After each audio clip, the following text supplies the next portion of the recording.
መልካም አሁን ደግሞ እንግዲህ ሰሙነ ሕማማትን በተመለከተ የሚፈጸሙ ስርዓቶችንና ተግባሮችን ስንመለከት እንደ መጽሐፍ ቅዱስ ሐሳብና እንደ እግዚአብሔር ቃል ሚዛናዊ ሆነን ሰዎች ሊረዱት የሚገባውን እውነት እንዲያውቁ መጽሐፍም እንደሚናገር በዚህ በጢሞቴዎስ መልእክት ላይ ምዕራፍ አንደኛ ጢሞቴዎስ ምዕራፍ 2 ላይ እግዚአብሔር ሐሳቡን በሐዋርያው በኩል የገለጠው አለ እና እንደዚህ ይላል። ሰዎች ሁሉ ሊድኑና እውነቱን ወደ ማወቅ ሊደርሱ በሚወድ በእግዚአብሔር በመድኃኒታችን ፊት መልካምና ደስ የሚያሰኘው ይህ ነው። አንድ እግዚአብሔር አለና በእግዚአብሔርና በሰው መካከል ያለው መካከለኛ ደግሞ አንድ አለ፣ እርሱም ሰው የሆነ ክርስቶስ ኢየሱስ ነው። ራሱንም ለሁሉ ቤዛ ሰጠ፣ ይህም በገዛ ዘመኑ ምስክርነቱ ነበረ ይላል የእግዚአብሔር ቃል። ጌታችን መድኃኒታችን ኢየሱስ ክርስቶስ የመጣበትን ዓላማና ሰው ደግሞ ሊያውቀው የሚገባውን እውነት እንደዚህ ተቀምጦልናል። በዚህም ደግሞ ሰው አምኖ የጌታችን የመድኃኒታችን የኢየሱስ ክርስቶስን አዳኝነት ከተቀበለ ያርፋል። የሚከፍለው ዋጋ በክርስቶስ ኢየሱስ ስለተፈጸመ በተከፈለለት ዋጋ አርፎ እግዚአብሔርን በመፍራትና በጽድቅና በቅድስና ይኖራል። ሥርዓት ሰርቶ ግን ዋጋ በመክፈል የራስን ጽድቅ በማቆም በባዶ እግር በመሄድ በመስገድ እንዲሁም ደግሞ የተለያዩ ሥርዓቶችን በመፈጸም የሚገኝ ድህነት የለም እንደ ቃሉ። ለምን ስንል እግዚአብሔር የሚወደውን እግዚአብሔር ደግሞ ሰው እንዲያውቅ የሚያስፈልገውን አስቀምጦልናል በመጽሐፍ ቅዱስ። ታዲያ በዚህ በሰሙነ ሕማማት ከጾሙ በኋላ የሚፈጸመው ሥርዓት እያንዳንዱ ዕለት ስያሜ ተሰጥቶት፣ ሰኞ የሕማማት ሰኞ አንጽሖተ ቤተ መቅደስ። እውን ጌታችን መድኃኒታችን ኢየሱስ ክርስቶስ ግዑዝ የሆነውን ቤተ መቅደስ እርሱን ለማንጻት ነው የመጣው? አንጽሖተ ቤተ መቅደስ ተብሎ ከታሰበ በሐዲስ ኪዳን ሐዋርያው ጳውሎስ በመልእክቱ ሲናገር የእግዚአብሔር ቤተ መቅደስ እኛ እንደሆንን አስቀምጧል። እኛ ውስጣችን ነጽቷል ወይ? ጌታችን መድኃኒታችን ኢየሱስ ክርስቶስ በከፈለው ዋጋ ውስጣችን ንጹሕ ሆኗል ወይ? ተቀድሷል ወይ? ተለውጧል ወይ? ይህ ከሆነ የምንፈጽመው ሥርዓት ጌታችን መድኃኒታችን ኢየሱስ ክርስቶስ ለሰው ልጆች የከፈለውን እንጂ የማርያምን አዳኝነት የመላእክትን የኃጢአት ስርየት ሰጭነት አይደለም ልንረዳ የምንችለው። ሰው እውነትን ሊያውቅ ይገባል። እውነት ደግሞ ክርስቶስ ኢየሱስ ነው። በዮሐንስ ወንጌል ምዕራፍ 14 እንደተቀመጠልን እውነትም መንገድም ሕይወትም ክርስቶስ እሱ ራሱ እንደሆነ ተናገረ። ሌላ የነገረን የለም። በማርያም በኩል አላለንም፣ በሚካኤል በኩል አላለንም። ወይም ደግሞ ሌላ ስርዓትን በመፈጸም የሚገኝ ድህነትና ጽድቅ እንዳለ አልነገረንም። ጌታችን መድኃኒታችን ኢየሱስ ክርስቶስ ከእኔ ተማሩ ብሏል። በማቴዎስ ወንጌል ምዕራፍ 11 ቁጥር 28ን ስንመለከት እናንተ ደካሞች ሸክም የከበደባችሁ ሁሉ ወደ እኔ ኑ እኔም አሳርፋችኋለሁ፣ ቀንበሬን በላያችሁ ተሸከሙ፣ ቀንበሬም ልዝብ ነው፣ ከእኔ ተማሩ እኔ የዋህ በልቤም ትሑት ነኝ ብሎ ሲናገር ከእርሱ እንድንማር አባቱን በማክበር የአባቱን ትእዛዝ ለመፈጸም የተቀበለውን መከራ ከጽንሰቱ እስከ መስቀሉ ድረስ መከራን ተቀብሏል። ከተጸነሰበት ተወለደ፣ አደገ፣ ተሰደደ፣ መከራን ተቀበለ። ይህ ሁሉ እንግዲህ ሰው ከዚህ መከራ ይድን ዘንድ እሱ መከራን ተቀበለ። ከጽንሰቱ እስከ መስቀሉ ድረስ የፈጸመው ተፈጸመ ብሎ ጨርሷል። ሰው አሁን ሊኖረው የሚገባን ሕይወት ደግሞ ገልጧል። ያንን ሕይወት እርሱ ለሞት ነፍሱን አሳልፎ ሰጥቶ የሱን ሕይወት ለኛ የኛን ኃጢአትና በደል ደግሞ ተሸክሞ በመስቀል ላይ የከፈለውን ሥራ የምናስብ ከሆነ እነዚህ ቅድም ወንድሜ መርጌታ መልአክ በዝርዝር ያስቀመጧቸው እንዲሁም ደግሞ መርጌታ ኃይለ ልዑል የተናገሯቸው በጣም የሚገራርሙ ነገሮች አሉ። ይሄ ከስርዓት ውጭ የሆኑ ክርስቶስን የማያሳዩ ስርዓቶች ይፈጸማሉ። እሺ ይሁን፣ ስርዓቱን ትፈጽም እንጂ ትክክለኛውን የኢየሱስ ክርስቶስን የመጣበትን ዓላማ በመረዳት አይደለም ስርዓቱ የሚፈጸመው፣ በማወቅም አይደለም፣ ወይም ደግሞ ያንን በመተረክ አይደለም። ምክንያቱም በየስርዓቱ ለምሳሌ ሰኞን አነሳን፣ አንጽሖተ ቤተ መቅደስ ነው። የኛ ውስጥ ነጽቷል ወይ? ጽድቅ ይሰማናል ወይ? ድህነት ይሰማናል ወይ? ያንን ስናስብ እኛ ውስጥ ድህነት ተሰምቶናል ወይ? ያንን የሚፈጽሙ መርጌቶች፣ ጳጳሳት፣ ካህናት፣ ዲያቆናት ይሄ ጽድቅ ተሰምቷቸው ክርስቶስ ለኛ የከፈለው ይሄ ነው ብለው ያንን ተሰምቷቸው ነው ወይ? ቢጠየቁ አይደለም። ሁለተኛው ማክሰኞንም ደግሞ ስያሜ ተሰጥቶታል። ማክሰኞ ትምህርት ያስተማረበት ዕፀ በለስን የረገመበት ነው ተብሎ እንግዲህ ይታሰባል አይደል? ምንድነው ጌታችን መድኃኒታችን ኢየሱስ ክርስቶስ ያስተማረው? ይህንን ስርዓት እንድንፈጽም ፈጽሞ አይደለም። ይህ ተፋልሶ ነው። ረቡዕ የአይሁድ ምክር ነው፣ አይሁድ በእርሱ ላይ የመከሩት ምክር ነው ተብሎ ረቡዕም ተነግሯል። ሐሙስ አንጽሖተ ሕጽበተ እግር እንግዲህ ደጋግመን የምናወራችሁ ለምንድን ነው ስንል ነገሩ ላይ ትኩረት እንድታደርጉ ነው። በልዩነት እንግዲህ ሰሙነ ሕማማት የሚታሰበው የጌታችን የመድኃኒታችን የኢየሱስ ክርስቶስን መከራ መቀበል ነው ከተባለ ግብረ ሕማማቱ የሚናገረው የጌታችን የኢየሱስ ክርስቶስን መከራ ማሰብ በሚል ሽፋን ተሰጥቶት የሚነበበው ታምረ ማርያም፣ ድርሳናት፣ ገድል ነው የሚነበበው። ሽፋን የተሰጠው ግን ምንድን ነው ስንል የጌታችን የመድኃኒታችን የኢየሱስ ክርስቶስ ምን መከራ። ይህንን ወንድሞቼ በሚገባ ተናግረዋል። ታሪኩ የሚተረከበት ሳምንት ነው ተብሎ ይነገር እንጂ በእያንዳንዱ ዕለት የሚተረከው ሌላ ነው፣ የሚፈጸመው ተግባርም ሌላ ነው። ለምን ስንል ተግባሩ ምንድን ነው? እንግዲህ ሰው ከሌሊቱ 11 ሰዓት ጀምሮ እስከ 12 ሰዓት በመስገድ እሺ ይስገድ ለጌታችን ለመድኃኒታችን ለኢየሱስ ክርስቶስ ከሆነ ጥሩ ነው። ግን አይደለም የሚሰገደው የራስን ጽድቅ የራስን ድህነት ለማግኘት እንጂ በመስገድ በመጾም የራስን ጽድቅ ለማግኘት እንጂ ክርስቶስ ኢየሱስ የከፈለውን መከራ ለማሰብ አይደለም። ብጸድቅ ኃጢአቴን በዚህ በስግደቴ በመጾሜ ይቅር ቢለኝ ተብሎ ታስቦ እንጂ የኔን ፈጽሞልኛል፣ ስለዚህ እኔ ደግሞ ይችን ጊዜ እንኳን እሱን እያሰብኩኝ እያመሰገንኩኝ ልስገድ ልጹም ልጸልይ የሚል አይደለም። ከዚህ ኃጢአትና መከራ ለመዳን በሚል በስህተት አስተሳሰብ እንጂ የጌታ የኢየሱስ ክርስቶስን ስቅለት በልዩነት የሚታሰበው ዕለት የስቅለት ዕለት በጣም የሚገርመኝ ሰው ሁሉ እንግዲህ የዓመቱን ኃጢአት የሚያራግፍበት ለንስሐ አባቱ በመናገር የሚናዘዝበት ዕለት ነው። ይህ ታዲያ በምን ይፈጸማል? ይህ ሰዎች ንስሐ ገብተው በወይራ ቅጠል ጀርባቸው ተጠብጥቦ ንስሐቸውን ተናግረው ተናዘው ስግደታቸውን ፈጽመው 6666 ግርፋት የተገረፈውን አሰብን ብለው ጨርሰው በምን ይደመደማል ሲባል በጣም የሚገርማችሁ ነገር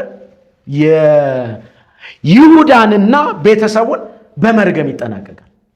ጌታችን መድኃኒታችን ኢየሱስ ክርስቶስ ግን መስቀል ላይ ተሰቅሎ ምን አለ?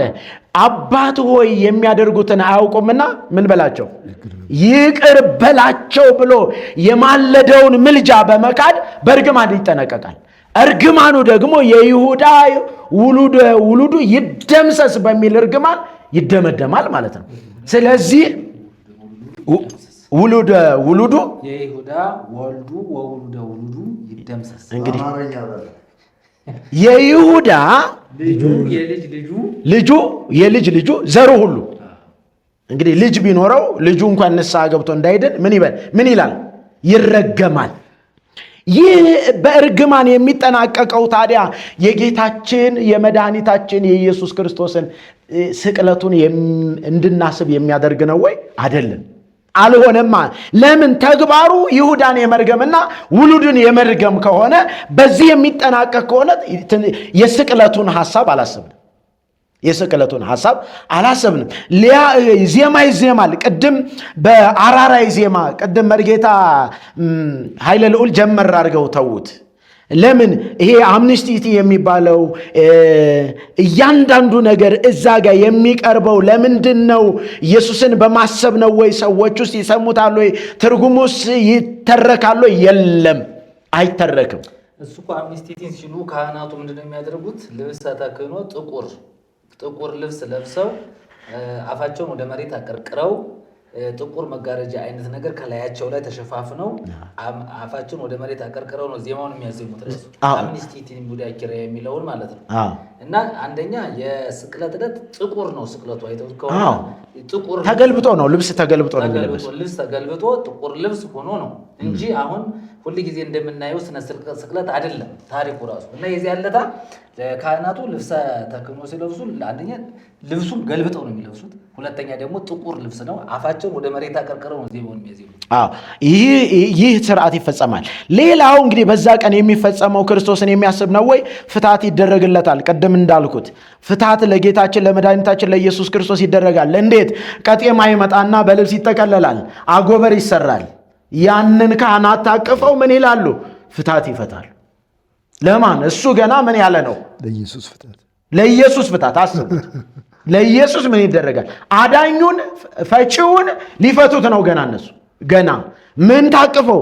አጎበር ሰርተው ቀጤማ ታቅፈው ገና ፍትሐት እየተዞረ። ይህ እንዲያው በጣም አንዳንድ ጊዜ የልጆች ጨዋታ እንኳን እንትን አለው አደለ? ወግ አለው ይሆናለው አደለ? ከልጆች ጨዋታ የባሰ ስርዓት የሚፈጸምበት ተግባር ነው። መቼ? የስቅለት ዕለት። ይህ ሁሉ ታዲያ ምንድን ነው ስንል የጌታችን የመድኃኒታችን የኢየሱስ ክርስቶስን ለሰው ልጆች የከፈለውን እውነታ፣ ለሰው ልጆች የከፈለውን ዋጋ የሚሸፍን ነው። በዚህ ሁሉ ታዲያ የሚፈጸመው በእያንዳንዱ ዕለት ክርስቶስን ያማከለ ነው ወይ? አይደለም። ጌታችን መድኃኒታችን ኢየሱስ ክርስቶስ ይህንን ፈጽሙልኝ አላለም። ሐዋርያትም ወይም ደግሞ ደቀ መዛሙርቱ የሕማማቱን ስርዓት መታሰቢያ በዚህ መልኩ ይፈጽሙ ነበር ወይ ብንል የለም፣ ታሪክ አናገኝም። ይፈጽሙ ነበሩ ወይ? ይሄ ጌታችን መድኃኒታችን ኢየሱስ ክርስቶስ የከፈለውን ይሄንን እያሰብን ይሄንን ስርዓትን አድርገው ነበሩ? የለም፣ የተናገሩበት ክፍል የለም። በመልእክታቸውም በስብከታቸውም በመጽሐፋቸውም ይህ አልተገኘም። እንግዲህ ከእርሱ ጋር የነበሩት ደቀ መዛሙርት ጌታችን መድኃኒታችን ኢየሱስ ክርስቶስ የፈጸመውን በዓይናቸው ያዩትን፣ በጆሮአቸው የሰሙትን፣ በእጆቻቸው የዳሰሱትን ምን ብለዋል? ጽፈዋል።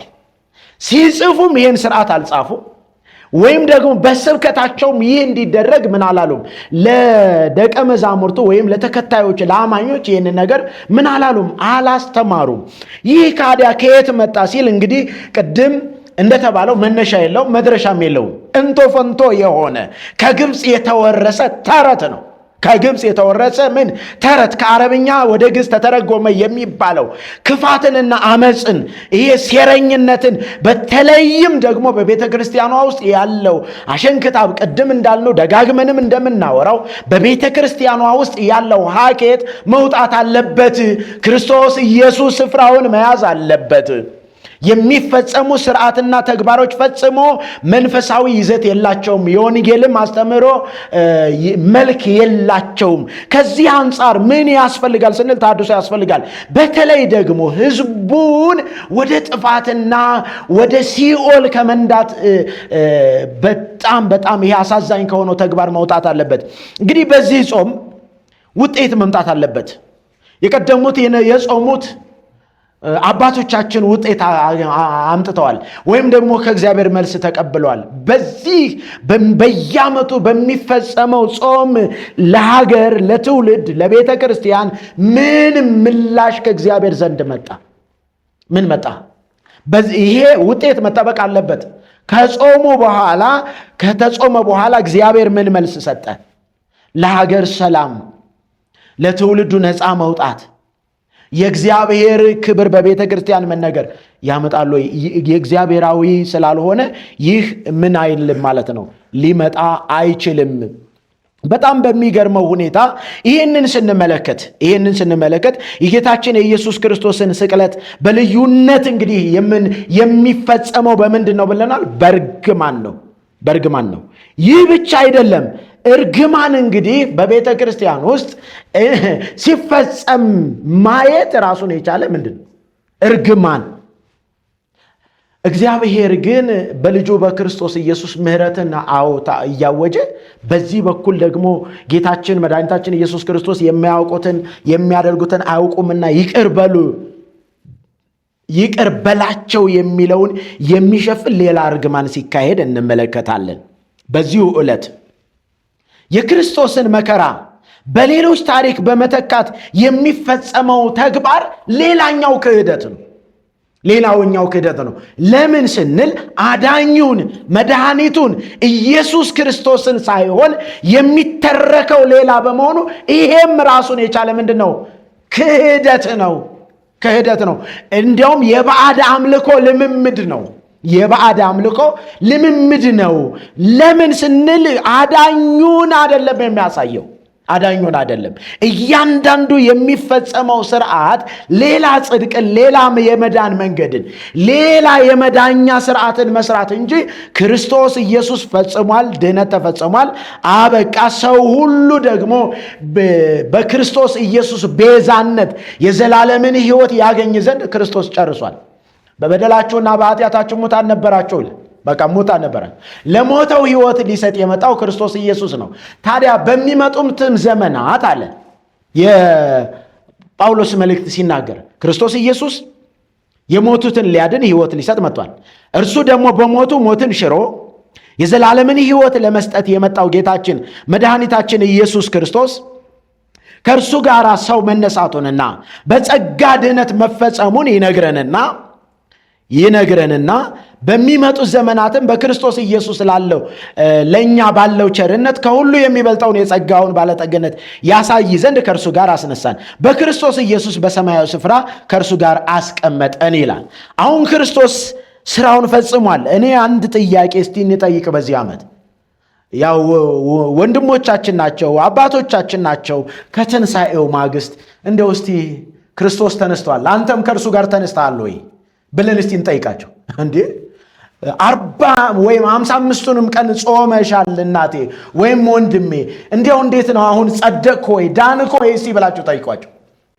የለም በምን ስራዬ ነው የሚሏቸው። ውጤት አልባት ድካም እንደሆነ የሚታወቀው ይህ ከክርስቶስ ጋር መነሳቱን ወይ የትንሣኤ ሕይወት ውስጥ ሰው መግባቱን የትንሣኤ ሕይወት ውስጥ ወይ የድህነት ዓለም ውስጥ ወይ እግዚአብሔር ደግሞ ሰዎችን ለማዳን የሰራውን ስርዓት አምነህ ተቀብለሃል። የሰራውን ለመዳን የሰራውን ስራ ባለመቀበል ሰዎች አምፀዋል።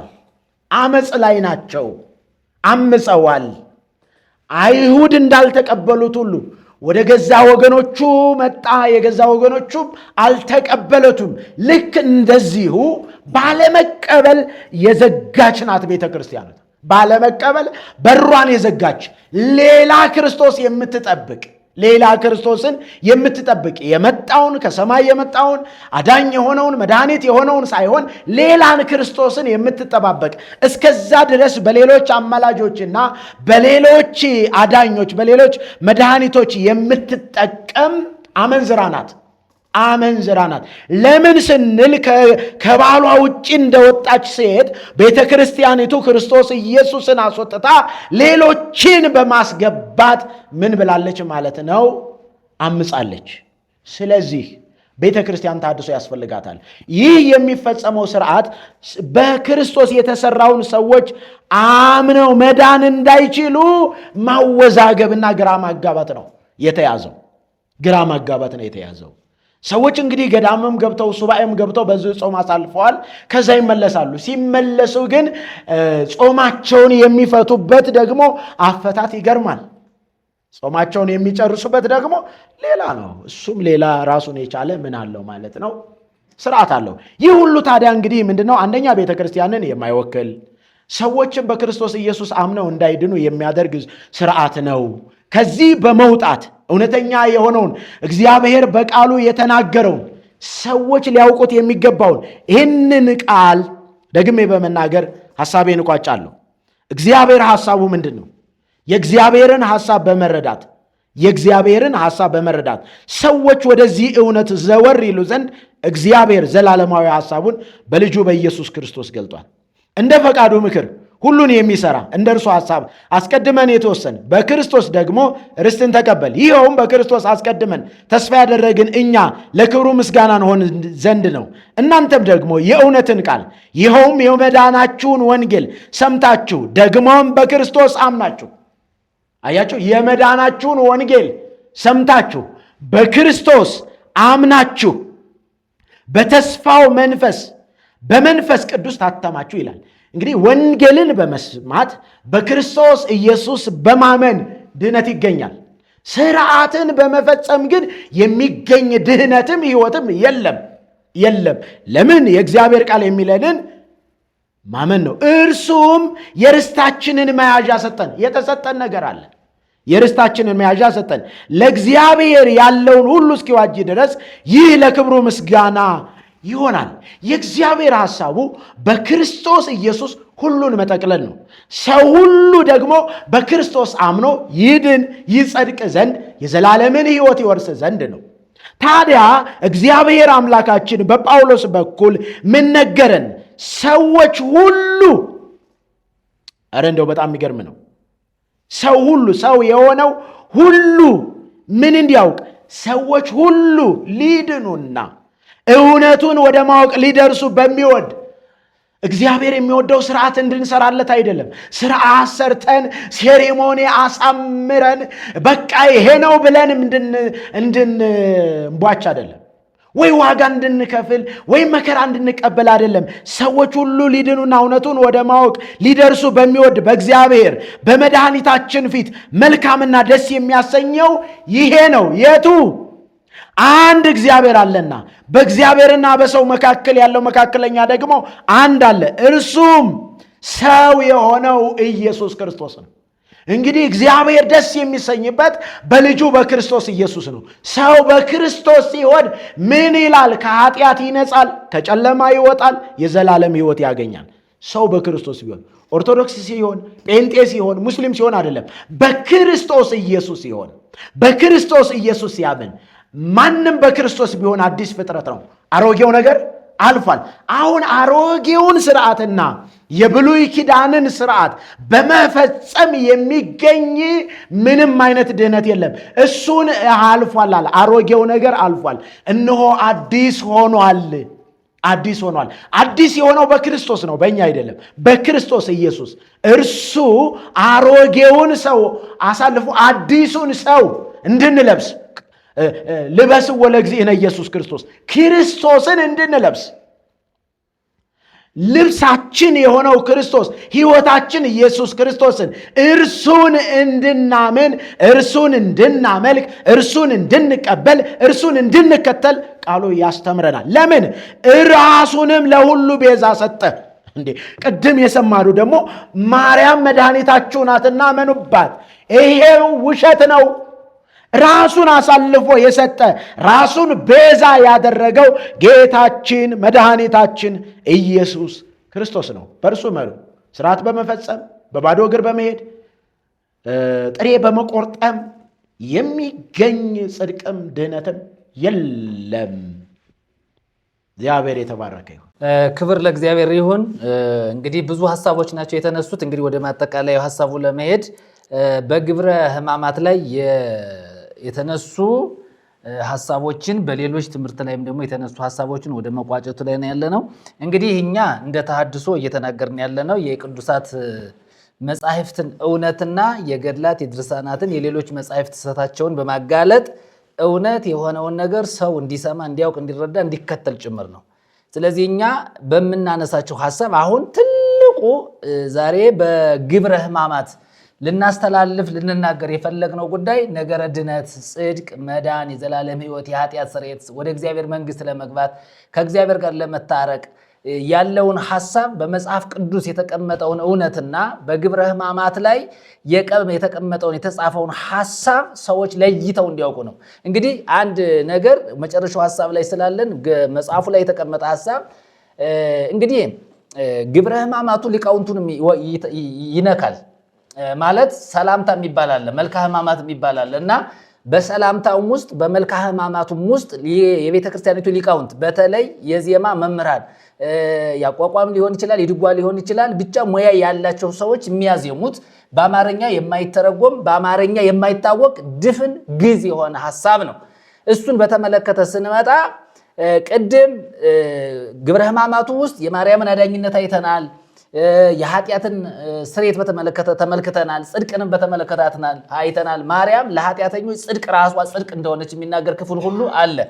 ነገር ግን ከስንክሳሩ ላይ ሌሊት የትንሣኤ ሌሊት የሚነበብ ስንክሳር ላይ ስንመጣ ሰላም ለትንሣኤከ ለአዳም ዘኮኖ ለተመድኃኒት እምተኮንኖ እግዚአብሔር ሕጽረን ሐጹረ መስቀል ከጻድኖ ያድግኑ ዘተከለ ወይኖ እንበለ ያስተናጽ አውዶ ወይቁን ጸቆኖ ይልና ለአዳም ከመሰቃየት የድነት ቀን ለሆነው ለትንሣኤ ምስጋና ሰላም ይሁን።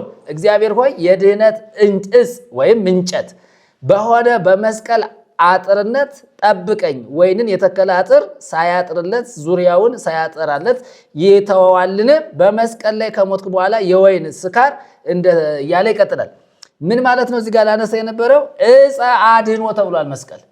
አሁን የቤተ ክርስቲያኒቱ ሊቃውንት አሁን መረጃም እንዲሆን የትንሣኤን ስንክሳር ግብረ ሕማማት ላይ ማየት ይችላሉ። እንግዲህ ልብ ያለው ሰው ማየት ይችላል። ግን ምንድን ነው ልናነሳ የፈለግነው ነጥብ መስቀል የማዳን እንጨት ነው፣ ያድናል ተብሎ ነው የሚታመነው። ይሄ በሊቃውንቱ ዘንድ የሚዜም ስንክሳር የሚነበብ ነው። ሌላውንም እንመጣበታለን።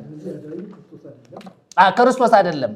አሁን ግብረ ሕማማቱ ላይ ስንመጣ በክርስቶስ ሞት ማርያም ተተክታ በክርስቶስ ኢየሱስ የማዳን ስራ፣ የጽድቅ ስራ፣ የኃጢአት ስርየት በተመለከተ እርቅን በተመለከተ ተተክታ ያገኘናት ማንን ነው? ማርያምን ነው። ሌላው ግዑዝ የሆነ እንጨት ራሱ መስቀል የሚያድን መሆኑ በደንብ አድርገን ተመልክተናል። ሰላምታ ልምጣ። ሰላምታው ላይ ስንመጣ እንግዲህ ግብረ ሕማማት ሲነበብ አለ የሚነበብ በዜማ የሚጮህ ሊቃውንቱ የሚጮሁት የሚያዜሙት ሰላምታ አለ። ስለ ክርስቶስ የሚናገር ስለ ማርያም የሚናገር ሁለቱን ነው የሚያነሳ። ሁለቱን በደንብ አድርጎ በትኩረት ያነሳል። ሰላምታ የሚባለው ሐሳብ ወይም ደግሞ የዜማ ክፍል የንባብ ክፍል ማለት ነው። ምን ይላል? ማርያም አብህኒ ዛባህኪዮሙ ሶባሃቤኪ ጸለዩ ለመነኮሳተ ግብፅ መጠነ ሀለዩ ሰይጣነ ከመ ይቅንዩ ሰላም ለኪ ይላል። አሁን እዚህ ጋር ሙሉ ስልጣን ያለው ክርስቶስ አይደለም። ሰይጣንን ይገዙ እንደዚህ በአጋንንት ላይ በሰይጣን ላይ በመናፍስት ዓለም ላይ ስልጣን ያለት ማርያም ነች። ለግብፅ መነኮሳት ይህንን ስልጣን የምትሰጥባናች ማርያም ነች። ለዚህ ነው እኛ ያለ ምክንያት ግብፅን በደንብ አድርገን ወጥረን የምንቃወመው ምክንያት ስላለ ነው። ለግብፅ መነኮሳት አጋንንትን ለመግዛት ስልጣን ያላት ማርያም ነች። ለኢትዮጵያ መነኮሳት አይደለም የሚለው ለግብፅ መነኮሳት ነው። ይኸው ንባቡ ለመነኮሳተ ግብፅ መጠነ ሀለዩ ሰይጣነ ከመ ይቅንዩ ሰላም ለኪ፣ ሰይጣንን ይገዙ ዘንድ ሰላምታ ላንቺ ይገባል። ለምን? ለግብፅ መነኮሳት። አሁን ለግብፅ መነኮሳት ነው ማለት ነው። ይሄ ግብረ ሕማማት እኮ አሁን እኮ ከግብፅ ነው ከአረብ ነው የመጣ የምንለው በምክንያት ነው፣ ዝም ብለን አይደለም። ስለዚህ ስልጣን ያላት ማርያም እንጂ ክርስቶስ አይደለም። በአጋንንት ላይ በሰይጣን ላይ በመናፍስቱ ዓለም ላይ ሙሉ ስልጣን ውክልና ያላት ሰውን ባለስልጣን የምታደርግ ሰይጣንን እንዲገዛ ራሷ ማርያም ናት።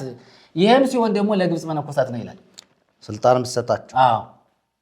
ለኞች እንዴት የኛ መነኮሳት ለግብፅ መነኮሳት ስልጣን የሰጠሻቸው ነው የሚል ሰይጣን ያረግጦት ሰጣቸዋለች ወይ ነው። አሁን እኮ ይሄም እኮ ውሸት ነው። እንግዲህ አሁን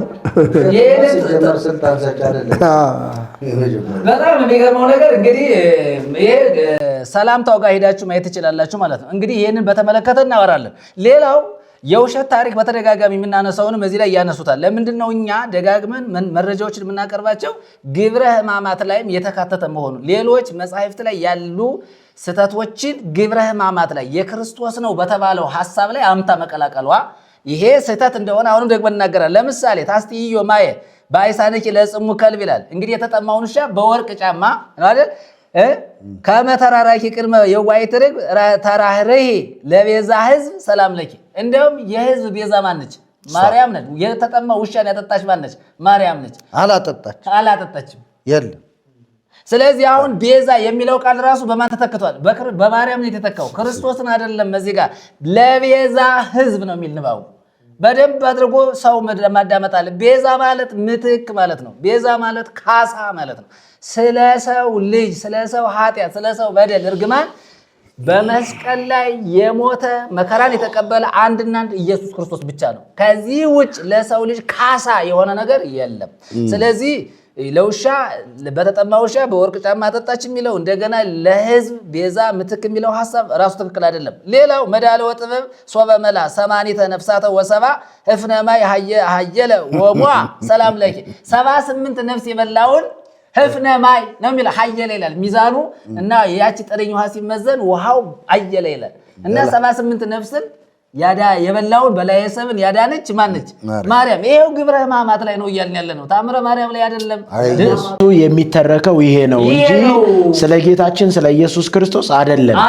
የሌሎችን አዳኝነት የሌሎችን ታሪክ ነው እንጂ ጌታችን መድኃኒታችን ኢየሱስ ክርስቶስ የተቀበለውን መከራ የሚተርክ አይደለም። ሰላምታውም የሚነበበው የሚተረከው ኢየሱስ ክርስቶስን የሚወክል አይደለም እኮ። ስለዚህ ምን ማለት ነው? አሁን 80 ነፍሳተ ወሰባ 78 ነፍሳት ማለት ነው። ህፍነማይ ሀየለ ወሟ ይላል እና ጠረኝ ውሃ ምን አደረገ? በርትቶ አሸንፎ ሚዛን ደፍቶ ምን አደረገ? ማርያም ምን አደረገች? አዳነች። አሁን እዚህ ጋር ስንመጣ 78 ነፍሳትን የበላውን ሰው ማርያም አዳነች። እንዴው 78 ነፍስ የተበልቶ ሰው ሊድን በፍጹም እንዴት ነው ነገርየው? ይሄንን ኦርቶዶክሳውያን ልብ ብለው መስማት ማዳመጥ አለባቸው። ሌላው በጣም መነሳት ያለበት ከመዳን ጋር ነው። ቀደም የተነሳው ሐሳባችንም ግብረ ሕማማትን ስንኮንን ግብረ ሕማማት ስህተት ነው ብለን ስንል ከመዳን ከጽድቅ ከዘላለም ሕይወት ከኃጢአት ስርየት ከቤዛነት ጋር የተሳሰረ ሐሳብ ስላለው መዳን በክርስቶስ ነው የኛ አቋም የዚህ የአፍላገ ሕይወት ሚዲያ አቋሙም የኛም ንግግራችን መልእክታችን መዳንን በፍጡር ሊተካ አይችልም ነው።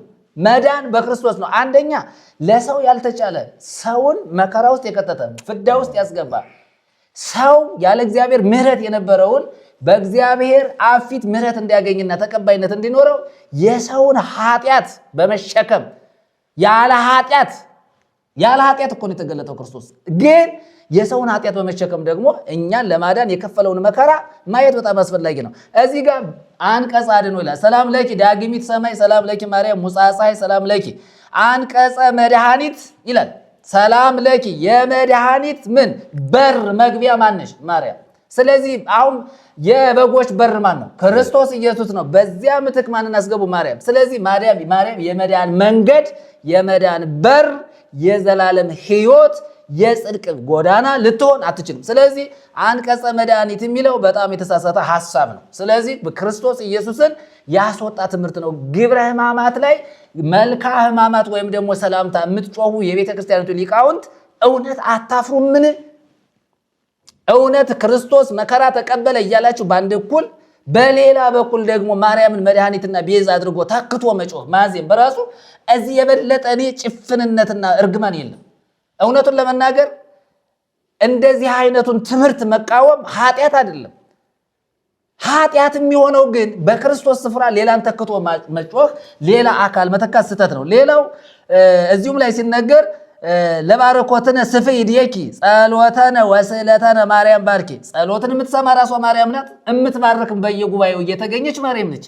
እግዚአብሔር በሰማይና በምድር የመላው አምላካችን ልዑል እግዚአብሔር የት ሄዶ ነው? ፍጡር በሰማይ በምድር ምሉ ሊሆን አይችልም። ይሄ የእግዚአብሔርን ሉዓላዊነት መጋፋት ነው። ስለዚህ በሰማይም ሆነ በምድር ከምድርም በታች ማርያም በሰከንድ ልትገኝ አትችልም። ማርያም ውሱን አንድ ቦታ ላይ ያረፈች ያበቃላት ሴት። ስለዚህ በሰማይና በምድር እየተሽከረከረች ማይበርን ጉባኤን ህዝብን የምትባርክ ማርያም አናቅምኛ። እኛ የሰማይ አምላክ እግዚአብሔር ይባርካል። በቃ ምሉ የሆነው እግዚአብሔር ሉዓላዊ እግዚአብሔር ይባርካል። ልዑል ነው እግዚአብሔር። ሰማይ አይከልለው፣ ተራራው አይከልለው፣ ሸለቆ አይዘው፣ ቁልቁለቱ አይዘው፣ ከፍታው አይዘው። እግዚአብሔር በምሉ በኩል ላይ የሆነው እግዚአብሔር አለ በሰማይ። እንዲያውም ዳንኤል ሲናገር ትዝ ይላችሁ ከሆነ ምስጢርን የሚገልጥ አምላክ በሰማይ ውስጥ አለ፣ በሰማይም አለ፣ በምድርም አለ። ከምድር በታች ያለ እግዚአብሔር የሚባረክ ጸሎትም የለም። ጸሎታችንን ባርኪ ምን ትርጉም አልባ እኮ እንደው በጣም ደስ ካለኝ ሊቃውንቱ ከሚያዜሙት ሰላምታ በጣም ደስ ያለኝ ነገር ቤተ ክርስቲያን ብሂል ነፍሰ ክርስቲያን ብሂል ይላል። ቤተ ክርስቲያን ማለት ከህንፃ ወጥተዋል። ጥሩ ነው። ከዚህ ጋር የክርስቲያኖች ነፍስ ማለት ነው። ቤተ ክርስቲያን ማለት ህንፃ አይደለም ማለት እግዚአብሔር ይስጣችሁ፣ ተባረኩ፣ አሜን። በዚህ ምንም አንልም፣ አንቃወማችሁ። ቤተ ክርስቲያን ስላላወቁት ነው። በደመ ነፍስ የተከለ አምልጣቸው። እዚህ ጋር ቤተ ክርስቲያን ብሂል ነፍሰ ክርስቲያን ብሂል እንተ ቀደሰች ደመ ወልድ ጥሉል ቤተ ክርስቲያን ማይደረ ልዑል ሰላም ለኪ። ይሄ ይበል የሚያሰኝ ነው። ይሄ ምን ማለት ነው? ቤተ ክርስቲያን ማለት የክርስቲያኖች ነፍስ ማለት ነው። እንተ ቀደሰች ደመ ወልድ ጥሉል የወልድ ደም የቀደሰሽ የባረከሽ ያነጻሽ ያከበረሽ ማለት ነው። ቤተ ክርስቲያን ማይደረ ልዑል ቤተ ክርስቲያን ማለት የልዑል እግዚአብሔር ማደሪያ ነው። ሰላምታ ይገባሻል። ሰላምታ አንልም። ሰላም ላንቺ ሰላም ለጂ ቅድስት ቤተ ክርስቲያን እያለ አንሰግድም፣ አንበረከክም። ሰላምታ ስንሰሳት ግን በተቀደሰ አሰሳም በክቡር በሆነ ልዩ በሆነ ሰላምታ ሰላም ልንባባል እንችላለን። ግን አንዱ ለአንዱ አይሰግድም፣ አንሰግድም። ይሄ በደንብ መሰመር አለበት። ስለዚህ ቤተክርስቲያን ማለት የክርስቲያን ነፍስ ነው ማለት ነው። በክርስቶስ ደም የተቀደሰች ነች የሚለው ሐሳብ ይሄዚህ ላይ ተቃውሞ የለንም። ከዚያ በጣም ደግሞ ሲያበለሻሹት ደግሞ መሰረተኪ ሳኡል ወጠፈርኪ ኬፋ ይላል። የቤተክርስቲያን መሰረት ማን ነው? ሳኡል ነው። ጠፈሯስ ማን ነው? ኬፋ ጴጥሮስ ነው። ይሄ በጣም ስህተት ነው። የቤተክርስቲያን መሰረት ክርስቶስ ነው። ጳውሎስም አይደለም ኬፋም አይደለም። ኧረ ጳውሎስ ብሏል ራሱ ብሏል። ጳውሎስ ራሱ ከተመሰረተው በቀር ሌላ መሰረት የለም ያለ እሱም መሰረቱ ክርስቶስ ነው ያለ። በጣም የሚገርመው ነገር መሰረትኪ ሳውል የሚለው ሳውል መሰረትሽ ነው። ወጠፈርኪ ኬፋ ጠፈርሽ ነው፣ ጣራ ግድግዳ ማለት ነው። ራስ ክርስቶስ ነው ብሏል ጳውሎስ። ራስ ለማለት ራስ ጠፈር ራስ ለማለት ነው። እሱም ክርስቶስ ነው ጳውሎስ ይላል። ከዚያ ምን ሊቀጥል ጥሩ መሰላችሁ? ለቤተክርስቲያን ራስ አደረገው። እርሱም ሁሉም በሁሉ እርሷም ሁሉም በሁሉ የሚሞላ የእሱ ሙላቱ ነች። ኤፌሶን ምዕራፍ 2 ቁጥር 22 ነው አስቀምጦታል። ዋና ቅጽኪ ነቢያት ይላል። በሮች እነማን ናቸው? ነቢያት። በጣም የተሳሳተ የቤተ ክርስቲያን መሰረት ክርስቶስ ነው። ከክርስቶስ ውጭ ሌላ መሰረት ቤተክርስቲያን ሊኖራት የላትም። እና ይህንን በደንብ አድርገው ሊቃውንቱ ሰላምታ ሲያዝየሙ በደንብ ቆም ብለው እያዩ እያዳመጡ እየመረመሩ ሊያዝየሙ ያስፈልጋቸዋል። በእውነት ነውር ነው። እባካችሁ የቤተ ክርስቲያን ሊቃውንት የሚታዝየሙትን መርምሩ። እስኪ ቆም ብላችሁ ፈትሹ። ዝም ብሎ መሳደብ ለውጥ ያመጣል። ለውጥ የሚያመጣው ቁጭ ብሎ እግዚአብሔርን ቃል እግዚአብሔርን ሐሳብ መመርመር ነው። እና እንዲህ አይነቱን ነገር እንቃወማለን። ሌላው በጣም የሚገርመው ነገር ሰላም ለኪ መንጦ ላይ ተገርዜን ሰላም ለኪ ማርያም አንቀጸ ብርሃን ሰላም ለኪ ምግባ ቅዱሳን የቅዱሳን ምግቢያ አንቺ ነሽ የብርሃን በር አንቺ ነሽ ተብሏል። ይሄም ስህተት ነው። እንግዲህ ብዙ ትምህርቶች የስህተት ትምህርቶች ስላሉ የቅዱሳን መግቢያ በር ማርያም ልትሆን አትችልም። የቅዱሳን መግቢያ በሩ ክርስቶስ ነው። የብርሃን በርም ደጅም ክርስቶስ ነው። ማርያም ልትሆን አትችልም። ሌላው ሃይመት አብርሃም አብ ሰላም ለኪ ዘኮንኪ ከመተድባም ሰላም ለኪና ቤዛዊተ ኩሉ ዓለም ሰላም ለኪ ሰፋኒት በአርያም ሰላም ለኪ። በአርያም ማለት በላይ በከፍታ በሰማያዊ የምትገዛዋ ማርያም ናት። እንደገና ደግሞ ቤዛዊተ ኩሉ ዓለም ዓለምን ሁሉ የምታድን ማርያም የሚለው ትምህርትም ይሄ በሰላምታ ውስጥ ያለው ስህተት ነውር ነው። ይህንን በደንብ አድርጋችሁ እንድታዩትና እንድታርሙትም ይህንን ትታችሁ ልክ ስለ ክርስቶስ እንድትዘምሩ መልእክት እናስተላልፋለን። ሌላው አንቀጸ አድኅኖ ሰላም ለኪ ይላል። የማዳን በር ራሱ ማርያም ደጋግሞ ያነሳታል። ይሄም ስህተት ነው። ሌላ ለኪ ወለወልድኪ ይደሉ ውዳሴ ይላል። ለልጅሽና ለአንቺ ውዳሴ ምስጋና ይገባል ይላል። ይሄም ስህተት ነው። ይሄ ባዕድ አምልኮ፣ ይሄ በጣም ፍጡርና ፈጣሪን አለመለየት ክደት ነው። ይሄ በጣም ሌላው የሚያሳዝነው ሰላም ለኪ ሞገስነ ሰላም ለኪ ማርያም አክሊለ ምክነ ሰላም ለኪ ቀርነ መድኃኒትነ ይላል። ይሄ በጣም የተሳሳተ ትምህርት ነው። በአጭር ቃል በሰላምታ ውስጥ የተላለፈው መልእክት ወይም ደግሞ ያለው ሐሳብ እውነት ለመናገር ከእግዚአብሔር ሐሳብ ጋር ያልተስተካከለ የተሳሳተ ትምህርት መሆኑን በአጭር ቃል እናስተላልፋለን። ስለዚህ በሰሙነ ሕማማት የሚደረጉ ነገሮች ቄጠማ በማዞር ማግ ታውቃላችሁ፣ ማግ ድርብ፣ እንደገና ዘይት በመሰብሰብ እያንዳንዱ ቄጠማ ይዞ ይሄድና ሰፈር ለሰፈር ይዞራል። ሳንቲም ሰብስቦ ይመጣል፣ ለኪሱ ያደርጋል ማለት ነው። እንደገና ደግሞ ማግ ታውቃላችሁ፣ በገጠሪቱ ኢትዮጵያ ማግ፣ ይሄ የተፈተለ ማግ ይሰበስባሉ፣ ወስደው ጋቢ ያሰራሉ፣ ይለብሳሉ። በቃ ይሄ ነው አገልግሎት። ከዚያ አንዳንድ ምስኪን ቤተክርስቲያን ደግሞ ጧፍና ሻማ የሌላት ቤተክርስቲያን ምን ያደርጋሉ? የቅባኑ ወይም ደግሞ የዘይት ይሰበስባሉ፣ ወስደው መብራት ለቤተክርስቲያን ያመጣሉ። ይሄ ነው አገልግሎት። እንግዲህ ሌላው ክርስቶስ ኢየሱስን ፍታት መፍታት አይቻልም። በሕግ አምላክ ያለ ኃጢአት የተገኘውን ክርስቶስን አንተ ፍታት ፈተ መንግስተ ሰማያት ልታስገባው አትችልም። ስለዚህ ሊቁ እዚህ ላይ ማቆም አለበት፣ ስታክ ማድረግ አለበት። እውነት ለመናገር ዝማሬ መዋሲት እዚያ ላይ መዋሲት መደርደር አይቻልም። እውነት ለመናገር ኢየሱስን ፍታት ፈታ። አንደኛ የክርስትና ስሙ አይታወቅም። ምን የሚገርመው ሁሉ ጊዜ ፍታት ሲፈታ የክርስትና ስም ያስፈልጋል። ኢየሱስን ግን ፍታት ሲፈቱለት የክርስትና ስም አላወጡ። የት ሄደ? እኔ ገብረ እግዚአብሔር ገብረ ማርያም ወልደ እግዚአብሔር ይበል ገብረ ማርያም ነው። እኔ በጣም ነው የሚገርመኝ ሁሉ ጊዜ ጥያቄ ኢየሱስ ፍታት ይፈታለታል እና የክርስትና ስም የለውም። ያለ ክርስትና ስም ደግሞ ሕጉ አይፈቅድም። እንዴት ነው ሊቃውንቱ ይሄንን እንኳን ማስተካከል? እባካችሁ ፍታት እንፍታ ብላችሁ አታሳፍሩ። እናንተም ልታፍሩ ይገባል። በእውነት ለክርስቶስ ኢየሱስ ፍታት ሊፈታለት አይገባም። ያለ ነውር፣ ያለ ኃጢአት፣ ያለ እንከን ንጹሕ የሆነውን ኢየሱስ ክርስቶስን እንደው የአስከሬን ምስል ፊታችሁ ላይ ያቆማችሁ መቋሚያ ይዛችሁ ፍታት መፍታት እኔ ከዚህ የበለጠ አሳዛኝ ነገር አለ ብዬ አላምንም። እውነት ለመናገር ሌላው አክፍሎት አለ። አክፍሎት እንግዲህ ትንሣኤ አክፍሎትን በተመለከተ ያን ያህል ሐሙስ ማታ የበሉ ዓርብ ቀድሙን ይውላሉ፣ ሌሊቱ ያድራል፣ ቅዳሜን ውለው ከዚያ መቼ እሁድ እኩለ ሌሊት የሚበሉ አሉ። ዓርብ ምሽት ሰዓት ላይ በልተው ቅዳሜ ውለው እንደገና ደግሞ መቼ እሁድ ሌሊት የሚበሉ አሉ። ይህን ያህል ዋጋ መክፈል ለምን አስፈለገ? ክርስቶስ ሙቶላችኋል፣ ሙቶልኛል። ስለዚህ ደስ እያለኝ አመልከዋለሁ እንጂ እኔ እንጾማለን፣ በእርግጥ እንጸልያለን። ይሄንን ስንል ደግሞ ጾምን፣ ጸሎትን፣ አለመብላትን በጣም እንትን እያልን አይደለም። እኛ እንደ ተሐድሶ እንጾማለን። ስንጾም ግን እንደናንተ በግብዝነት አይደለም። እውነት ለመናገር ስንጾም ስንጸልይ ከእግዚአብሔር ሐሳብ ለመቀበል እግዚአብሔር በእኛ ሊሰራ ስላለው ነገር የእግዚአብሔርን ፈቃድ እንጠይቃለን። በፊቱ ለመገኘት ጊዜ እንሰጣለን። እግዚአብሔር የሚናገረውን የሚለንን የሚያወራንን ወደኛ የሚያመጣውን ሐሳብ ይዘን ከእግዚአብሔር ጋር ለመስራት ነው። ብቻችንን ለመስራት ለማገልገል አይደለም። ከእግዚአብሔር ጋር ለመስራት ከእግዚአብሔር ጋር መነጋገር ስለሚያስፈልግ መጸለይ እንጸልያለን፣ እንጾማለን። መረን አይደለም ግን ስንጾም ግን መጽሐፍ ቅዱስ በሚለው መንገድ እንጾማለን። ስለዚህ እኛ በከንቱ አክፍሎቱ በጣም አደጋ ነው። በጣም ብዙ የቤተ ክርስቲያን ሰዎች ኦርቶዶክሳውያን ያከፍላሉ፣ በጣም ዋጋ ይከፍላሉ። ከአክፍሎት በኋላ ደግሞ ስካር አለ፣ ግብረ ሰላም ይባላል። ይመጣል፣ ይበላል፣ ይጠጣል፣ በየቤቱ ይጨፈራል፣ ይደነሳል። ካህናቱ ሰክረው መንገድ ለመንገድ ላይ እየወደቁ ጥምጥማቸው እየወደቀ በዘፈን ይወድቃል፣ በስካር ይወድቃል። ምን ማይወድቀዋል? በቃ እንደዚህ አይነት ነገር አያስፈልግም፣ ነውር ነው። ይሄንን ለማስተካከል መጣር በጣም አስፈላጊ ነው እና እንዲህ አይነት ነገሩ በጣም መስተካከል አለበት። እኛ የምናምነው ክርስቶስ ለአንዴና ለመጨረሻ አንድ ጊዜ ዋጋ ከፍሎልናል። በተከፈለልን ዋጋ ግን አምነን የዘላለምን ሕይወት ለማግኘት ይሄው እግዚአብሔር ረድቶን ድነናል፣ ጸድቀናል። አልጸደቅንም፣ አልዳንም፣ ገና ምናምን ድነናል፣ እየዳንነው ወደፊት የሚባል አንዴ ድነናል። በቃ አሁን ወደፊት እድናለሁ የሚባል ድኛለሁ፣ የጽድቅን ስራ እሰራለሁ። ድነናል፣ መልካም ነገር እናደርጋለን። ድነናል፣ የእግዚአብሔርን ስራ እንሰራለን። ድነናል፣ ስለ ኢየሱስ እንናገራለን። ድነናል፣ የኃጢአት ስርየት በክርስቶስ እንዳለ እንናገራለን። ድነናል፣ እርቅ በክርስቶስ እንዳለ ከእግዚአብሔር ጋር እንናገራለን። የዳንበትን መዳን በቃ እንናገራለን፣ እንመሰክራለን። ሐዋርያት ያደረጉት ይህንን ነው።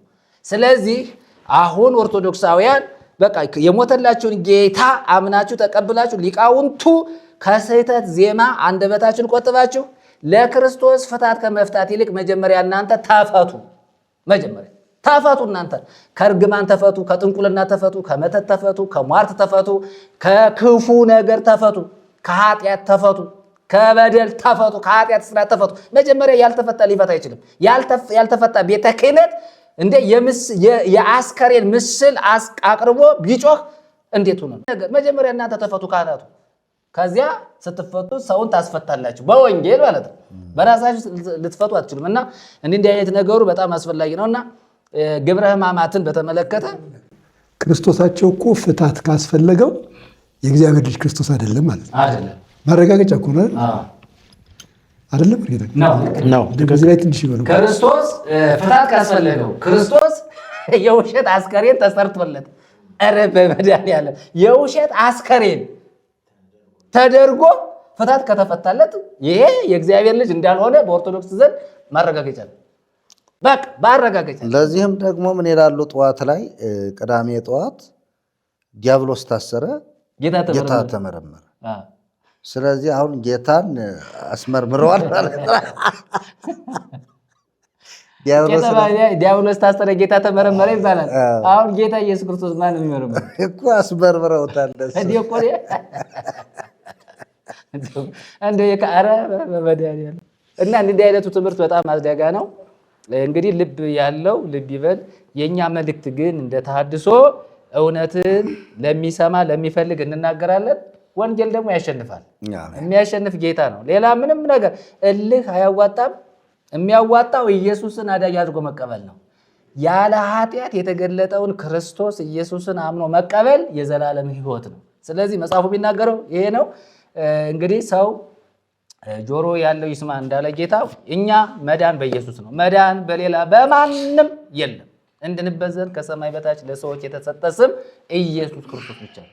ስለዚህ መልእክታችን ይሄን ነው። ከመዳንም አንጻር ከዘላለም ሕይወትም አንጻር ማርያም ወጥታ ክርስቶስ ይንገስ እና በክርስቶስ ኢየሱስ አምናችሁ ዳኑ ነው ለኦርቶዶክሳውያን መልእክታችን። ይህንን መልእክት ለምትሰሙ ደግሞ ያው እናንተም ደግሞ የምናነሳውን ሐሳብ ከመጽሐፍ ቅዱስ ጋር እያነጻጸራችሁ ትማሩበት ዘንድ እውነትን ታሳድጉ ዘንድ ነው። ሌላ ነገር የለም። እግዚአብሔር ይባርካችሁ። ተባረኩ። ክርስቶስ ደግሞ ፍለጋውን እንድትከተሉ ምሳሌ ትቶላችሁ ስለ እናንተ መከራን ተቀብሏልና እርሱም ኃጢአት አላደረገም፣ ተንኮልም በአፉ አልተገኘበትም። ሲሰድቡትም መልሶ አልተሳደበም፣ መከራንም ሲቀበል አልዛተም። ነገር ግን በጽድቅ ለሚፈርደው ራሱን አሳልፎ ሰጠ። ለኃጢአት ሞተን ለጽድቅ እንድንኖር እርሱ ራሱ በሥጋው ኃጢአታችንን በእንጨት ላይ ተሸከመ። በመገረፉ ቁስል ተፈወሳችሁ። በግዕዝ እንዲህ ተጽፏል፣ ወበእንተ ኃጣውኢነ ውእቱ ተሰቅለ ዲበ ዕፅ በሥጋው ከመ ያውፅአነ እምኃጣውኢነ ወበጽድቁ ያሕየወነ። ሃሌሉያ። እንደ በጎች ትቅበዘበዙ ነበርና አሁን ግን ወደ ነፍሳችሁ እረኛና ጠባቂ ተመልሳችኋል በማለት ጴጥሮስ በአንደኛ ጴጥሮስ ምዕራፍ 2 ቁጥር 21 ጀምሮ እስከ መጨረሻው ያለውን ክፍል ነው ያነበብኩት። ለኃጢአት ሞተን ለጽድቅ እንድንኖር እርሱ ራሱ በሥጋው ኃጢአታችንን በእንጨት ላይ ተሸከመ። በቃ ለኃጢአት የሞትን ነን እኛ፣ ለጽድቅ ግን ከእርሱ ጋር ሕያው ሆነን የተነሳን ነን። ስለዚህ ጌታችን መድኃኒታችን ኢየሱስ ክርስቶስ መከራን የተቀበለ፣ ሲዘቱበት ያልዛተ፣ ሲሰድቡት ያልተሳደበ፣ ምራቅ ሲተፉበት ለምን ምራቅ ትተፉብኛላችሁ ያላለ ስለኛ ነው። መከራን ስለሚቀበል ነው። ስለዚህ ስለኛ መከራን ተቀበለ፣ ሞተ። ነገር ግን እንደ ሞት አልቀረም። በሦስተኛው ቀን ከሙታን ተለይቶ ተነሳ። አሁን የተነሳውን ጌታ የትንሣኤ ዕለት ስርዓት ይቀጥላል። ስርዓት ትንሣኤን ተነስቷል፣ ትንሣኤ ከሌለ አመነ ምናምን የምትል ዝማሬ ትዘመራለች፣ ግን እምነት የለም። በሚቀጥለው ቅድም ቄሴ ሲናገሩ ነበር 55 ቀን ጾም ተጾሟል። ያው ጾሙን ባለፈው ስለወራ 50ው ቀን ግን አሁን ይበላል ከትንሣኤ በኋላ። ጾመ ድነት የለ፣ ጾመ መድኃኒት የለ፣ በለው ነው። እንዲያው ምን የሚገርማችሁ የዛኔ ዝብያ ያለው መቼስ አማኝ አይደለን አገልጋይ አይደለን፣ ዓለሙን እናያለን፣ ትውልዱ እናየዋለን። በቃ ማለት የሆነ እህል ጋር ተጣልተው እህልን አግኝተው የሚበቀሉት ሁሉ ይመስላል። ያው ቢራው እንደቀጠለ ስለቆየ ችግር የለው፣ ግን የስጋ አይነት ነው የሚበላው። ይሄ ነው ጽድቁ፣ ይሄ ነው ጾሙ፣ ይሄ ነው ቀደም እንዳሉት ባዶ እግራቸውን የሄዱበት ጽድቅ፣ ይሄ ነው ፍጻሜው፣ ይሄ ነው አይደለም። መሆን የነበረበት እንደተባለው ለሚጠየቀው ጥያቄ መልስ መስጠት አለበት። ምን ተብሎ ጸድቀሃል? አዎ ጸድቄያለሁ እንደተባለው ማለት። ድነሃል? አዎ ድኛለሁ። አይ የለም የዛሬ ዓመት ጾም የነበረ አሁንም ደግሞ ጾማለሁ የሚመጣው ዓመትም እያልክ ተንከራተህ እንደተንከራተትክ ነው የምትቀረው። ስለዚህ ነፃ ውጣ፣ በቃ አድኖናል። አሁን አድኖናል። ምን ሆኖ በቃ የነበሩትን እንደተባለው ሕማማቱን ሁሉ ፈጽሞ ማለት ቀራንዮ ላይ ተፈጸመ ብሎ ነገሮችን ጨርሶልናል። ሆምጣጤ ስለኛ ጠጥቷል። በቃ ነፍሱን አሳልፎ ሰጥቷል። ነገር ግን ደግሞ እንደ ሞተ ስላልቀረ ስለተነሳው ስለ ጌታችን ስለ ኢየሱስ ክርስቶስ ስናወራ ስለሱ የጾም ጌታዬ እንዲሁ ነው እያልን ደረት እየደቃናል። ምን ደረት አስደቃ? እንደዚህ ይላል እግዚአብሔር ቃል። ይኸውልን የገባው የዳነው ሐዋርያው እንዲህ አለ። ሐዋርያው ጳውሎስ ፊልጵስዩስ መጽሐፍ ምዕራፍ 4 ላይ ሁል ጊዜ በጌታ ደስ ይበላችሁ። ክብር ለጌታ ይሁን። ደግሜ እላለሁ ደስ ይበላችሁ። ለምን? ጌታ ድኖኛል። ጌታ መንፈስ ነው። የጌታ መንፈስ ባለበት በዚህ አርነት ክብር ለኢየሱስ። አርነት ስላወጣን ስላዳንን ማንም በክርስቶስ ኢየሱስ ቢሆን አዲስ ፍጥረት ነው። በክርስቶስ ኢየሱስ ላሉት ኩነኔ የለባቸው። በነፃነት ልንኖር ክርስቶስ ኢየሱስ ነፃ ወጣን ተብሎ ስለተጻፈ ገና ኃጢአተኞች ሳለን ክርስቶስ ኢየሱስ ስለኛ ስለ ኃጢአተኞች ሞቷል ተብሎ እንደተጻፈ እንዲሁ ለሞተልን ለተነሳልን ጌታ ክብር ይሁንለት እያለን ቅድመ ጌታ መላክ እንዳሉት ታርደሃልና ሰዎችን ሁሉ ከነገድ ከቋንቋ ከሕዝብ ከወገን ዋጅተህ ለአባትህ መንግሥት ካህናት እንዲሆኑ አድርገሃልና ለአንተ ክብር ይሁንልህ እያለን እያመለክነው እንጠብቀዋለን ተመልሶ ስለሚመጣ እንጂ እያለቀስክ እንዴት ፊታቸው የሚዋጭሩ ሰዎች አሉ። ፊታቸው ገጠር ሴቶች እኮ እንዲህ ቧጭረው ፊታቸውን የሚያደሙ አሉ እኮ ጌታ ሞቶባቸው። ኧረ ተው ካህናት፣ በእውነት እንደገና በኃጢአት ላይ ኃጢአት አታድርጉ እንዴ! ተው እኒህን ሰዎች ፊታቸውን አታስጨርሷቸው። ገንዘባቸውን ጨርሳችሁ ጉልበታቸውን ጨርሳችሁ ደግሞ ፊታቸውን አታስጨርሱ። ጌታ ሞቶ እንዲህ እያላችሁ አታስለቅሱ። ከዛ ከተገደፈ በኋላ ደግሞ ግብረ ሰላም አብላ እያልክ አታሰቀይ። ሰላም ሳይሆንለት ይህን ህዝብ ለምንድን ነው ግብረ ሰላም አብላ የምትለው? ስለ ሰላሙ ሳያውቅ ስላገኘው እርቅ ሳያውቅ ለምንድን ነው የምታሰቃየው? አስተምረህ ያው ኢየሱስ ሞተ ተነሳ።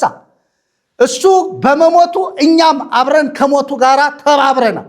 እሱ በመነሳቱ ከትንሣኤው ጋር አብረን ተነስተናል ብለህ ሳታስተምር እንደ ሞተ ያስቀረውን ህዝብ ትበለዋለህ። በጾሙ ጾመው ጸልየው አዝነው ሰላም አላገኙ። ሰላም ስላላገኙ ካህናቱ ደግሞ ምን ስራ ሰሩ? አሁን ደግሞ በማብላት ሰላም እንዲያገኙ ምን አደረጉ? ስራ ሰሩ። ስለዚህ 55 ቀን ሲጾሙ ቆይተዋል። 55 ቀን ጾመው ሰላም አላገኙም፣ ድህነት አላገኙም፣ ጽድቅ አላገኙም። አሁን ደግሞ ግብረ ሰላም በማብላት ለመጽደቅ ህዝቡን ምን ያደርጋሉ? ይሄ ነው ሐሳቡ። 55 ቀኗን ደግሞ በማብላት በማጠጣት እንደገና ደግሞ ሰላም ለማግኘት ድህነት ለማግኘት እንዲያደርጉ ነው። እቺ ካህናቱ ያው የግድ ነው። እሱማ የግድ ነው። አበላሉማ እንደሱ ነው። ይህ እኮ የአበላል ስልት ነው። ሳታማኝ በላይ ይውላል። ሳታማኝ ብሉት እንደው ተስካሬን ዝክሬን የዘከረ ተስካሬን ያወጣ ኢየሱስ ትበሩ ተስካሩ ነውር እኮ ነው። አንተ ለጌታ እንደው ለጌታም ተስካር ያወጣሉ፣ ለሞተው አባቱም ተስካር ያወጣል፣ ለሞተችው እናቱ ተስካር ያወጣል። ምንድነው ልዩነቱ? ተስካር የሚወጣለት ጌታ የማን ጌታ ነው? የእኛ ጌታ እኮ ተስካር የሚወጣለታል። ነፍሱን ላስመር ነው ተስካር ማወጣለት። ጌታ ኢየሱስ ጌታ ነው። እሱ ተነስቷል፣ ይመጣል፣ እንጠብቀዋለን። ቤተ ክርስቲያንና ሙሽራይቱ ና ይላሉ። ትክክለኛዋ ቤተ ክርስቲያን የዛሬውን ፕሮግራማችንን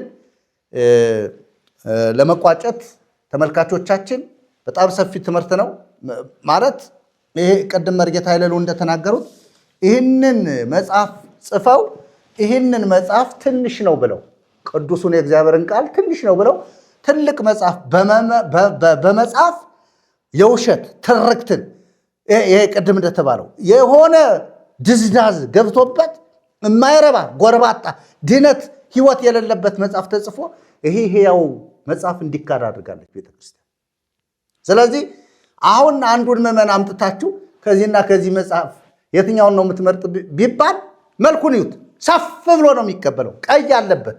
ሲጀመር ቀይ ደብተራ የሚወደው ቀን፣ ጠንቋይ የሚወደው ቀን እና በቀዩ ነው ሰዎች የሚታለሉ። ቀዩን ይፈልጉታል። በነገራችን ላይ መርጌታ ቤተክርስቲያን እግዚአብሔር ኢየሱስ ክርስቶስ የሚለውን በቀይ ነው የምትጽፈው። አዎ ቀይ ወዳለ ቀዩን ነው የሚወዳ። ስለዚህ ይህን ነው ሰፍ ብሎ የሚወስደው አንድ ምዕመን። ጥቁሩን መጽሐፍ ቅዱስና ይህን ብታቀርበው የለም ይህን ነው የሚወስድ። ይህን ነው ስንክሳር አስገባች ነው የሚባለው። እና እግዚአብሔር እንዲህ ካለው ስለታደገን እኛም ደግሞ ከዚህ ደም ንጹሕ ነን። ለእናንተ ዛሬ የምነግራችሁ በክርስቶስ ኢየሱስ ካልሆነ በቀር የዘላለም ሕይወት የለም። በእርሱ የሚያምን የዘላለም ሕይወት አለው። ጸጋ እግዚአብሔር ከሁላችሁ ጋር ይሁን። ይህንን ቪዲዮ ሸር፣ ሰብስክራይብ፣ ላይክ በማድረግ አብራችሁን አገልግሉ። ደግሞም አብራችሁን በአገልግሎታችን የቆማችሁ እንዲሁም ደግሞ ከአገልግሎታችን ጋር ደግሞ ለመቆም የምትፈልጉ ሰዎች በአድራሻችን አገኙን። የቆማችሁ ሰዎች እግዚአብሔር ይባርካችሁ። እየቀጠልን ነው፣ እንቀጥላለን። የሚቋረጥ ነገር የለም። በምንም ታምር እግዚአብሔር አገልግሎታችን እንዲቋረጥ አይፈልግም። አገልግሎታችን ጋር ግን እናንተም ታስፈልጉናላችሁ። አብራችሁን ቁሙ። ኑ አብረን እግዚአብሔርን የምናምልክ፣ እግዚአብሔርን እናገልግል። አብረን ጌታ ኢየሱስ ክርስቶስ እስኪመጣ ድረስ የእግዚአብሔርን ወንጌል እንስበክ በማለት የዛሬውን ፕሮግራማችንን እንቋጫለን። ተባረኩ። ወስብሐት ለእግዚአብሔር።